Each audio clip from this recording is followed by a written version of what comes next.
Hello दोस्तों, फिर से आप लोग एक बार और जीएस अड्डा 47 पे एक बार और स्वागत है। तो आज का लेक्चर जो एक अच्छा लेक्चर होने वाला है, क्योंकि आज का लेक्चर जो है वो है लैटिट्यूड एंड लैंगिट्यूड को लेकर के है। यानी कि जो हमारे जो क्लास 6 की एनसीईआरटी है, जो पहला चैप्टर था यानी कि सौर मंडल में पृथ्वी है, the solar system in the earth. यानी कि इनमें जितने भी मतलब बेसिक में आना चाहिए, जो आना चाहिए मतलब UPSC and BPSC and other competition को लेकर के, वो मैंने सारे यहाँ पर क्लियर कर चुका हूँ। तो यदि आप पहले वाले लेक्चर नहीं देखे हो तो पहले आप उसको वॉच कीजिए, क्योंकि आप जब तक किसी भी चीज़ को कंटिन्यू नहीं कीजिएगा तो आपको कहीं ना कहीं आगे वाले लेक्चर को समझने में कठिनाइयाँ होगी। तो आप पहले आप उनको वॉच कीजिए, फिर आप उसको वॉच कीजिएगा, ताकि आपको एक जो बेसिक अंडरस्टैंडिंग होती है कहीं ना कहीं आपके में उभर कर आ जाए, और कहीं ना कहीं अपने तैयारी को जो बेसिक अंडरस्टैंडिंग के थ्रू कहीं ना कहीं आप अपने तैयारी को एडवांस लेवल तक ले जाने में कहीं ना कहीं सक्षम हो। तो ठीक है, तो हम टाइम को बर्बाद किए हुए बिना ही हम अपने लेक्चर को स्टार्ट करते हैं।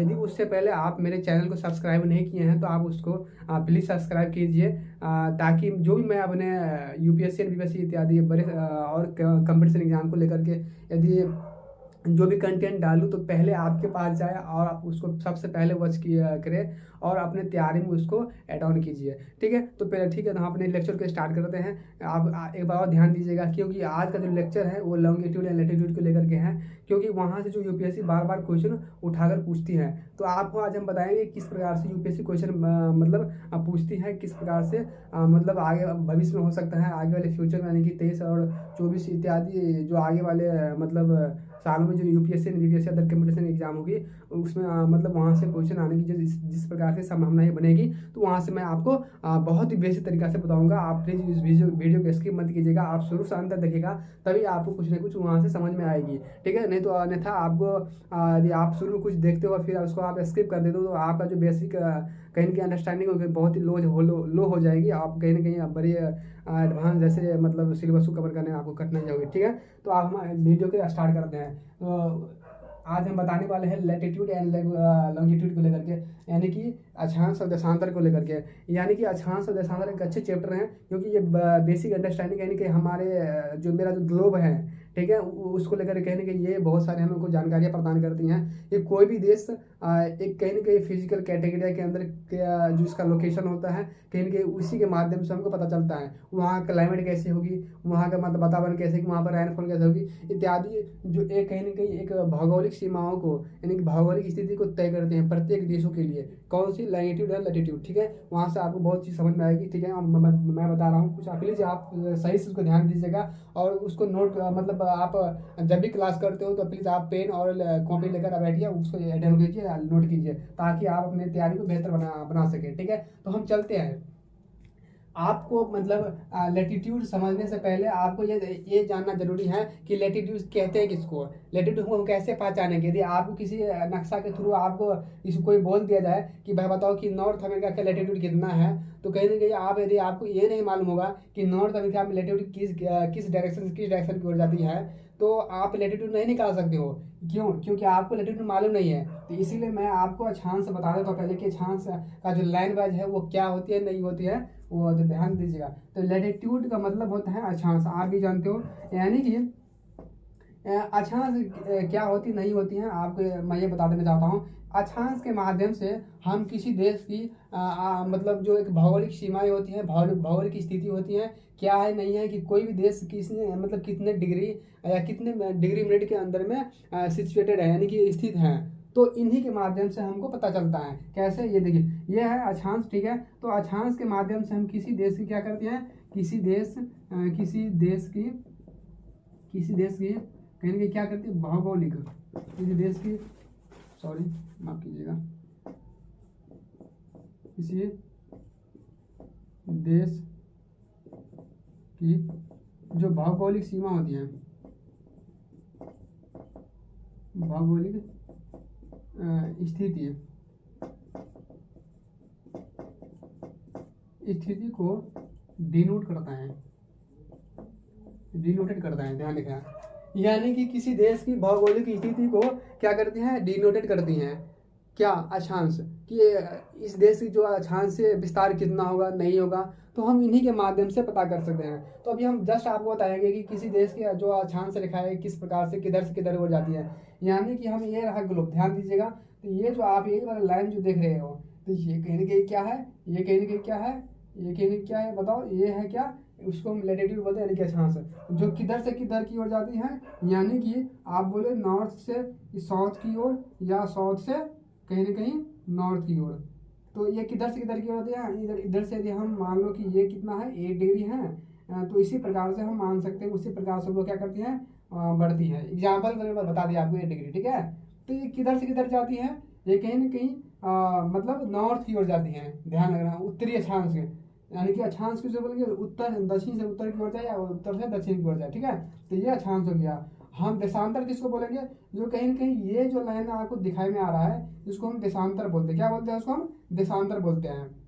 देशांतर कहीं ना कहीं कभी नहीं चेंज होने वाली क्या होती है, एक लाइन होती है। तो आप उसको ध्यान दीजिएगा कि कौन ऐसी रेखा है जो मतलब कभी नहीं चलने वाली, मतलब चेंज होने वाली रेखाएं होती हैं। अब हम बताना चाहेंगे कि एक अक्षांश से दूसरे अक्षांश के बीच की दूरी होती है, कितनी होती है, 111 किलोमीटर होती है। कितना होती है, 111 किलोमीटर। क्या किसी मतलब एक अक्षांश से दूसरे अक्षांश के जो बीच की जो डिस्टेंस होगी वो कितनी होगी, 111 किलोमीटर, ठीक है। यानी कि एवरेज डिस्टेंस भी कहीं ना 111.53 इत्यादि मतलब उसी के आसपास होता है। तो आप उसको प्लीज ध्यान दीजिएगा, उसको नोट कीजिएगा, ठीक है। तो ये रहा कहीं ना कहीं अक्षांश। तो यदि आपको कोई पूछ दे कि भाई बताओ कि अक्षांश हम किसे बोलेंगे नहीं बोलेंगे, तो आप उसको बोल सकते हैं कि कहीं अक्षांश के माध्यम से किसी देश की कहीं ना कहीं जो भौगोलिक स्थिति होती है उसको हम तय करते हैं, ठीक है। ये कोई देश कहाँ पर स्थित है वो कैसे हम पता करते हैं, यदि हम मान लें ये क्या है, यदि ये क्या है, एक मतलब एक ग्लोब है, ये भी आप जानते हो। तो कहीं ना कहीं ग्लोब में जो इस एक बीच वाली लाइन होती है वो क्या होती है, इक्वेटर होती है। क्या होती है, इक्वेटर उसको बोलते हैं। यानी कि हम भूमध्य रेखा, क्या बोलते हैं उसको, हम भूमध्य रेखा। यानी ये कितने डिग्री मतलब होती है, ये 0 डिग्री होती है। क्या होती है, 0 डिग्री, इसको भूमध्य रेखा भी बोलते हैं, ठीक है। इसको हम क्या बोलते हैं, 0 डिग्री। कितना है, 0 डिग्री है, ठीक है। तो आप बताओ उसके जो आगे वाला मतलब रेखाएं हैं उसको हम क्या बोलते हैं, ट्रॉपिक ऑफ कैंसर। क्या बोलते हैं उसको हम, ट्रॉपिक ऑफ कैंसर। यानी कि उसको हम बोलते हैं कर्क रेखा। क्या बोलते हैं उसको हम, कर्क रेखा, ठीक है।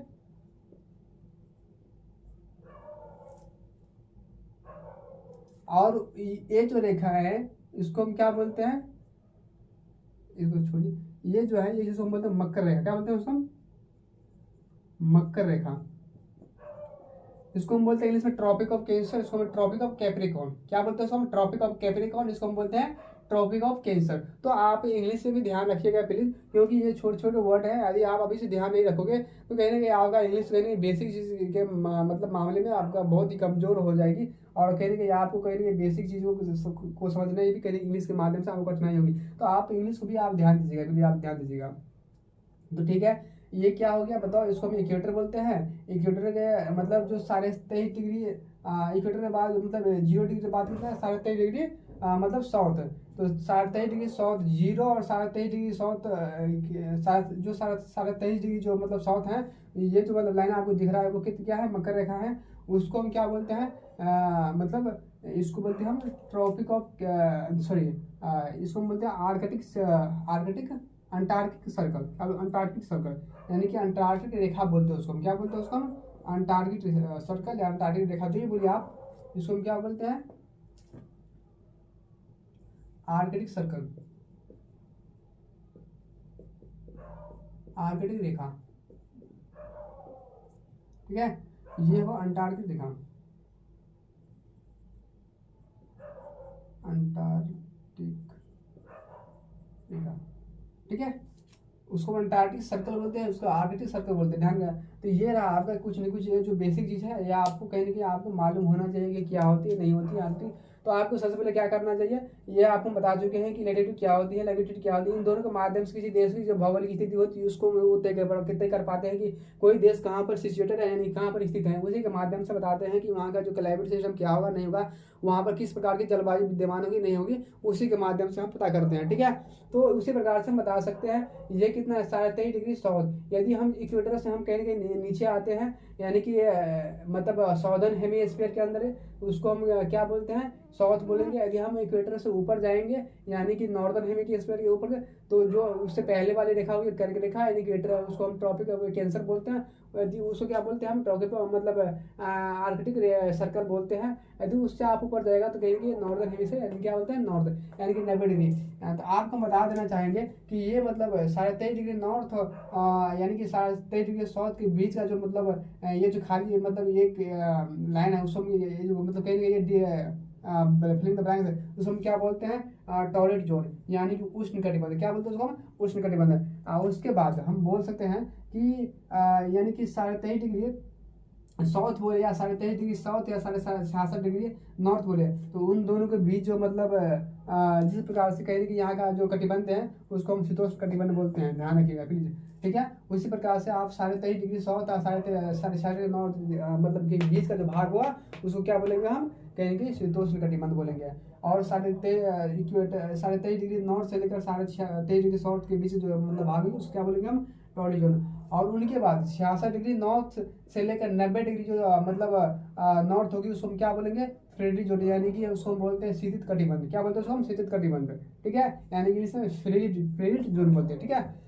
अब हम बताना चाहेंगे आपको कि ये जो आप देख रहे हैं कि ये कि मतलब हम अब कैसे कैसे हम समझेंगे कि मतलब जो लैंगिट्यूड और लैटिट्यूड क्या होती है। तो हम बता सकते हैं, यदि हम भारत की बात करें तो कहीं ना कहीं जो भारत की विद्यमानता है ये कहाँ पर है, ये है इनके बीच में। कहाँ पर है, इनके बीच में, ठीक है।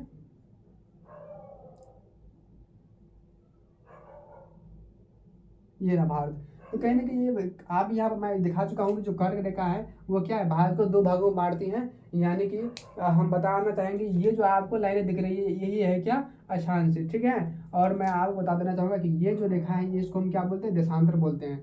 तो आपको बोल दें कि देशांतर रेखा है क्या, क्या है नहीं है, अक्षांश रेखा क्या है, तो हम कैसे बोलेंगे, ये रहा जैसे कि भारत का जो भौगोलिक विस्तार है वो कितना है, यानी कि 68 डिग्री 7 मिनट मतलब से यानी कि 97 डिग्री 25 मिनट पूर्वी देशांतर है। उनके बाद हम 8 डिग्री 4 मिनट से मतलब 37 डिग्री 7 उत्तरी अक्षांश है। तो आप उस प्रकार से कहीं ना कहीं उसको ध्यान रखिएगा प्लीज, ठीक है।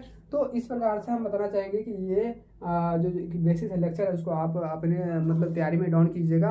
और यदि आप पहले वाला लेक्चर नहीं देखे तो उसको देखिए, और कहीं ना कहीं जो मेरा चैनल है आप उसको सब्सक्राइब कीजिए। और इसी प्रकार से कंटेंट को लाने के लिए कहीं ना कहीं आपको एक अच्छे बेहतर तैयारी को बेहतर बनाने के लिए मैं इसी प्रकार से लेक्चर लाता रहूँगा। आप प्लीज़ वॉच कीजिएगा, ठीक है। तो हम अगले नेक्स्ट क्लास में मिलते हैं, ठीक है, बाय।